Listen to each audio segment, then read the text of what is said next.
अस्सलामुअलैकुम नाज़रीन, आपके सामने हम एक नए पेपर के साथ हाजिर हुए हैं। आपको यहाँ पर हम क्वेश्चंस को बिल्कुल डिटेल में सॉल्व करेंगे आपके सामने। जैसा कि आप देख पा रहे हैं, क्लास 10th का मंथली एग्जामिनेशन अक्टूबर 2024 का उर्दू वाला ये क्वेश्चन पेपर है। इस क्वेश्चन पेपर को हम डिटेल में सॉल्व करेंगे, इसके इंस्ट्रक्शन को समझ लीजिए और आपको एक हम रिक्वेस्ट करेंगे कि आप इसको ज़रूर शेयर कीजिए, दूर दूर तक इसको पहुंचाइए। तो यहाँ पर नोट है कि हर किस्म के सवालात के मातहत दिए गए हिदायत पर अमल कीजिए और उसी के मुताबिक जवाब दीजिए। यहाँ पर सेक्शन ए है। सेक्शन ए के तहत आपको सिर्फ और सिर्फ ऑब्जेक्टिव ही सॉल्व करना है, वही पूछा जाएगा, जबकि इसके सेक्शन बी में सब्जेक्टिव है। तो यहाँ पर सवाल नंबर 1 में आपको ये कहा जा रहा है कि 1 से 30 तक ऐसे क्वेश्चंस हैं जो ऑब्जेक्टिव हैं और उसके रूल को जो फॉलो करना है, जो यहाँ पर इंस्ट्रक्शन दिया गया है वही अप्लाइड होंगे। यानी 1 से 30 के 4 मुतबादिल हैं, एक सही है। आपके जरिए इंतखाब किए हुए जवाब को ओमार शीट में सिर्फ ब्लू या स्याह बॉल पेन से ही निशानदेही करें और आपको एक काम ये भी करना है कि सिर्फ 25 सवालात के ही जवाब देने हैं, सिर्फ 25 सवालात के जवाब दीजिए। तो आइए देखते हैं सवाल नंबर 1। लिखा है शामिल निसाब अफसाना आशियाना के अफसाना निगार कौन है। तो इसके अफसाना निगार हैं निगार अजीम, ऑप्शन डी में दिया गया है और ये करेक्ट है। आपको यहाँ बताएं कि सैयद मोहम्मद मोहसिन का अफसाना फरार है, जबकि सुहेल अजीम आबादी का अफसाना भाभी जान है।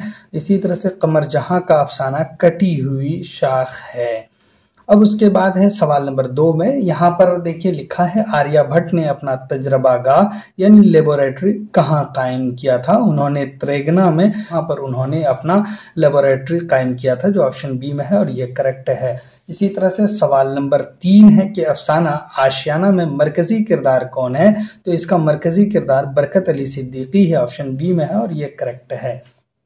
इसके बाद देखिए सवाल नंबर 4 आपके सामने ये हैं कि हिंदुस्तान में गुप्त अहद को कैसा दौर कहा जाता है। गुप्त अहद को सुनहरा दौर कहा जाता है, ऑप्शन सी में है और ये करेक्ट है। सवाल नंबर 5 देखिए लिखा है कि सैयद मोहम्मद जाफरी कहाँ पैदा हुए हैं। तो सैयद मोहम्मद जाफरी लाहौर में पैदा हुए, ऑप्शन बी में है और ये करेक्ट है। इसी तरह से सवाल नंबर 6 है। देखिए सवाल नंबर 6 में लिखा है कि दर्ज झैल शुअरा में मिजाह के शायर कौन है। मिजाह के शायर पूछ रहे हैं इसमें, तो मिजाह के शायर हैं दिलावर फिगार, ऑप्शन बी में है और ये करेक्ट है। इसी तरह से सवाल नंबर 7 देखिए। सवाल नंबर 7 में है कि मिर्जा शौक का असल नाम क्या था।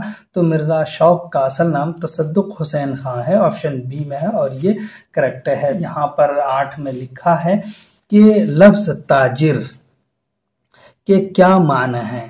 ताजिर एक लफ्ज है, उसके माने पूछ रहे हैं क्या होता है। तो उसके माने होते हैं तिजारत करने वाला, ऑप्शन डी में है और ये करेक्ट है। इसके बाद है सवाल नंबर 9, नसीम के मसनवी का नाम क्या है। तो नसीम के मसनवी का नाम गुलजार नसीम है, ऑप्शन सी में है और ये करेक्ट है। इसी तरह से सवाल नंबर 10 है। देखिए सवाल नंबर 10 कि बकाउली किस मसनवी का किरदार है। बकाउली गुलजार नसीम का ही किरदार है, ऑप्शन डी है, ये करेक्ट है। उसके बाद सवाल नंबर 11 है मसनवी के क्या माना है। यानी यहाँ पर लुग़वी माना पूछ रहे हैं, उसके माने है दो दो किया गया, ऑप्शन ए में है, ये करेक्ट है। उसके बाद है सवाल नंबर 12 कि शहबाज ने जिस बेटी के नाम खत लिखा है उसका नाम क्या है। उन्होंने जिसके नाम खत लिखा है उसका नाम सुगरा है, ऑप्शन ए में है, ये करेक्ट है। उसके बाद है सवाल नंबर 13 कि मेहदी इफादी ने कितनी शादियां की थीं। यानी सवाल नंबर 13 का सही जवाब है ऑप्शन सी, यानी उन्होंने 3 शादियां की हैं, करेक्ट है। उसके बाद है सवाल नंबर 14 बेदी की मौत कब हुई है। सवाल नंबर 14 का सही आंसर हो जाएगा डी, यानी उन्होंने 1984 ईस्वी में उनकी मौत हुई है और 11 नवंबर को। उसके बाद है सवाल नंबर 15। लिखा है कि शामिल निसाब इंटरव्यू में किसका इंटरव्यू लिया गया है। किताब में किसका इंटरव्यू शामिल किया गया है। जो इंटरव्यू लेने वाले हैं वो इसमत चौताई हैं, इसी तरह से फैयाज रफात हैं। तो ऑप्शन सी इसका करेक्ट है, राजेंद्र सिंह बेदी। उसके बाद है क्वेश्चन नंबर 16 के तरादुई किस अफसाने का किरदार है। आपके निसाब में शामिल जो मुआविन दरसी किताब रोशनी है उसमें एक अफसाना है खाली संदूक और उसी का ये किरदार है। ऑप्शन ए इसका करेक्ट हो जाएगा। जब सवाल नंबर 17 है अफसाना अर्जुन में अर्जुन किसका नाम है। अर्जुन एक दरख्त का नाम है। ऑप्शन सी इसका करेक्ट है। उसके बाद है सवाल नंबर 18 पूछा जा रहा है कि नज्म दिए किस शायर की तख्लीक है। तो मराठी जुबान के एक शायर हैं अरुण कोल्हटकर, इन्होंने ही नज्म दिए लिखे हैं और उन्हीं की तख्लीक है। मराठी जुबान की ये शायर हैं और इनका तर्जमा हमारी किताब में दिए के नाम से शामिल है। उसके तर्जमा निगार हैं सादिक। तो खैर ऑप्शन सी इसका करेक्ट हो जाएगा। चलिए देखते हैं सवाल नंबर 19 पूछ रहा है कि हसन नईम की पैदाइश कहाँ हुई है। हसन नईम की पैदाइश पटना में हुई है। ऑप्शन बी इसका करेक्ट है।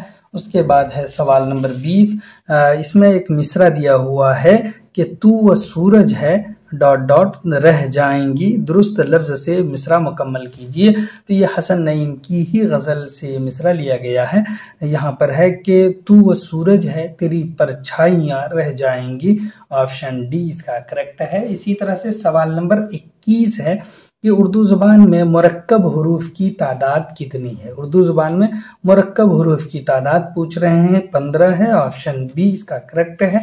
इसी तरह से सवाल नंबर 22 है बनावट के एतबार से इसम की कितनी किस्में हैं। बनावट के एतबार से इसम की 3 किस्में हैं। ऑप्शन सी करेक्ट है। यानी आप जानते हैं कि जामिद, मसदर और मुश्तक ये बनावट के एतबार से इसमें की किस्में हैं। इसी तरह से सवाल नंबर 23 है दर्जे झैल में लाहिका की पहचान कीजिए। तो लाहिका सिर्फ ये खाना लगा हुआ जो पागल में है, उसके अलावा सब पहले लगा हुआ यानी ये सब साबिका है। तो इस तरह से सी ऑप्शन करेक्ट हो जाएगा। इसके बाद है सवाल नंबर 24 कि फूले ना समाना का क्या मतलब है। एक मुहावरा है, इसका मतलब होता है बहुत खुश होना। ऑप्शन ए इसका करेक्ट है। सवाल नंबर 25 है मुहम्मल लफ्ज है, यानी इसका यहाँ पर गोया के माना है, उसका मतलब पूछ रहा है क्या होता है। तो यानी मुहम्मल लफ्ज है जिसका माना हो गलत, इसी तरह से जिसका माना आसान हो ये भी गलत, जिसका माना नहीं हो ये मुहम्मल का मतलब होता है। ऑप्शन बी में है और यही करेक्ट है। उसके बाद है सवाल नंबर 26 पूछा जा रहा है। सवाल नंबर 26 में कि दर्जे झैल में काम का मुतरादिफ क्या होगा। मुतरादिफ यानी सिनोनियम क्या है, काज। तो ऑप्शन बी में है और ये करेक्ट है। सवाल नंबर 27 है किसी काम के करने का असर जिस पर पड़ेगा उसे क्या कहते हैं। जिस पर किसी काम के करने का असर पड़ता है उसको मफऊल कहते हैं। ऑप्शन सी में है और ये करेक्ट है। सवाल नंबर 28 है कि दर्जे झैल में इसमें नकेरा की निशानदेही कीजिए, यानी इसमें आम के बारे में बताइए कौन है। तो देखिए कि गंगा ये खास है, पटना ये भी खास है, नदी ये खास नहीं है, कोई भी नदी हो सकती है, जबकि कुरान ये भी खास है। तो यही ऑप्शन सी करेक्ट है। सवाल नंबर 29 है कि दर्जे झैल में मुअन्नस की पहचान कीजिए। मुअन्नस के बारे में बताइए कौन लफ्ज मुअन्नस है। इजाजत ये मुअन्नस है, ऑप्शन बी में है और ये करेक्ट है। सवाल नंबर 30 है कि वो लफ्ज जिसका इसम इस्तेमाल इसम के बदले या उसकी जगह पर किया जाए उसे क्या कहते हैं। ये डेफिनेशन ही दिया गया है, उसे ज़मीर कहते हैं। ऑप्शन डी करेक्ट है। इसके बाद आइए देखते हैं सब्जेक्टिव में क्या पूछा जा रहा है, यानी सेक्शन बी हम देखेंगे। सेक्शन बी आपके सामने है। अब इसमें इंस्ट्रक्शन देखिए, लिखा है क्वेश्चन 1 में यानी सब्जेक्टिव के 1 में कि दर्जे झैल सवालों में से सिर्फ 5 के मुख्तसर जवाब दीजिए। तो ए है, हम 5 के ही मुख्तसर जवाब देंगे। मुगल बादशाह शाहजहां ने ताजमहल क्यों तामीर करवाई थी। ताजमहल इन्होंने तामीर करवाई थी अपनी बेगम मुमताज महल की याद में, क्योंकि उनसे उन्हें बहुत मोहब्बत थी जिसकी वजह से उन्होंने ताजमहल की तामीर करवाई। उसके बाद है बी के बच्चों के टीवी ज्यादा देखने पर शायर क्यों दुखी है।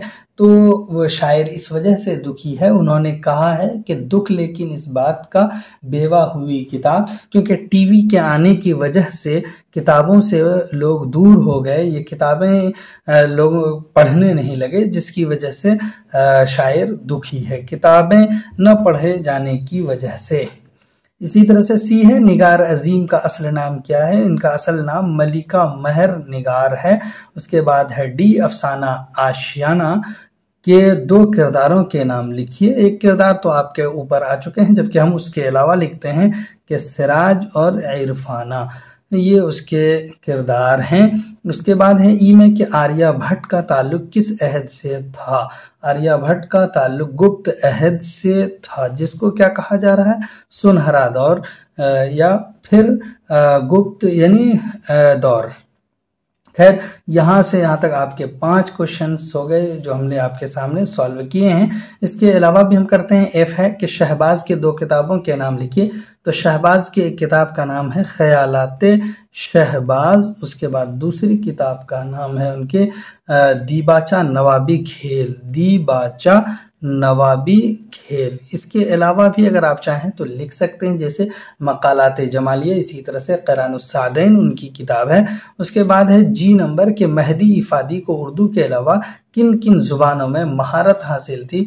उनको उर्दू के अलावा अंग्रेजी और फारसी यानी पर्शियन में भी महारत हासिल थी। उसके बाद एच नंबर के बेदी के पहले अफसाने का क्या नाम था। आप यहाँ अफसाने ही लिखिए, अफसानवी मजमुआ नहीं पूछा है। अगर अफसानवी मजमुआ होता तो वो दाना ओ दाम होता, लेकिन यहाँ पर आपसे पूछा है अफसाने। तो उन्होंने अपने इंटरव्यू में बताया है कि उनका पहला अफसाना था महारानी का तोहफा, तो यही लिखना है। और उन्होंने ये भी बताया है कि यह साल का बेहतरीन अफसाना करार दिया गया था, इस पर अवार्ड दिया गया, लेकिन ये अफसाना किस तरह से ज़ाय हो गया उनको भी नहीं पता। आई है इसमें कि ज़ेरे निसाब नज़्म में शायर ने खाने के किस तरीक़ेकार को तंज का निशाना बनाया है। तो उन्होंने कहिए कि जदीद वज़ा को तंज का निशाना बनाया है, यानी जदीद तरीक़े से खाने को। और जदीद तरीक़ा क्या है, जिसे अंग्रेज़ी में बुफे डिनर कहते हैं, खड़े होकर के खाना, उसको इन्होंने तंज का निशाना बनाया है। ये है कि इसमें मारिफा की तारीफ़ कीजिए और मिसाल दीजिए।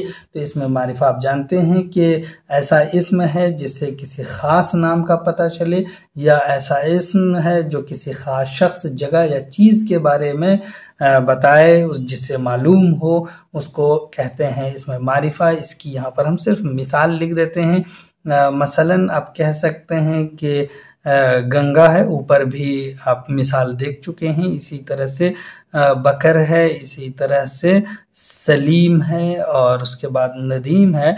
इसी तरह से आप यहाँ जगह में पटना दे सकते हैं, इसी तरह से मुंगेर कर सकते हैं, और इस तरह से जो आपका अपना नाम भी लिख सकते हैं। ये सब इसमें मारिफा की मिसाल हो जाएगी। उसके बाद देखिए सब्जेक्टिव का दूसरा क्वेश्चन आपके सामने है। इसमें कह रहा है कि किसी 3 सवालों के जवाब दीजिए। तो किसी 3 ही के आपको आंसर करने हैं। तो ए में है कि दर्ज झैल उन्वानात में से किसी एक पर मजमून लिखिए। 3 है मेरा पसंदीदा मौसम, यौम आज़ादी यानी 15 अगस्त, वर्जिश। तो इन 3 में से किसी एक पर आपको मजमून लिख देना है। अगर आपको लगे कि ये मजमून जो है हम अच्छा लिख सकते हैं तो लिख दीजिए मजमून। और इसी तरह से बी है कि अपने स्कूल के प्रिंसिपल को एक दरख्वास्त लिखिए जिसमें स्कूल की फ़ीस माफ़ करने की गुजारिश कीजिए। एक दरख्वास्त एप्लीकेशन लिख दीजिए आप। या फिर सी में है कि ज़ेर निसाब अफसाना आशियाना के मरकज़ी किरदार पर रोशनी डाल दीजिए। या फिर मसनवी ज़हर इश्क का खुलासा बयान कर दीजिए, लिख दीजिए कि उस मसनवी में क्या कहा गया है। इसी तरह से ई में है कि दर्ज झैल अल्फाज में से किसी 5 की जमा लिखिए। कोई 5 ऐसे लफ्ज़ मुंतखब कर लीजिए, उसकी आप जमा लिख दीजिए। हम यहाँ सबकी जमा बता रहे हैं। खलीफा की जमा है खुलफा, बाग की जमा है बागात, इसी तरह से तजवीज़ की जमा है तजावीज़, दर्जा की जमा है दर्जात या फिर दर्जे। इस तरह से हर्फ की जमा है हरूफ या अहरूफ, यहाँ पर लिख रहे हैं। और इसके बाद है फलक जमा अफलाक है, उसके बाद है अदद जमा आदाद है, रिसाला जमा रसाइल है, खिदमत जमा खिदमात है, राय की जमा है आरा। इस तरह से ये अल्फाज आपके सामने थे, इनमें से किसी 5 को आप चूज कर लीजिए, वैसे याद आप सबको कर लीजिए। चलिए फिर हम मिलते हैं, तब तक के लिए खुदा हाफिज, अस्सलाम वालेकुम।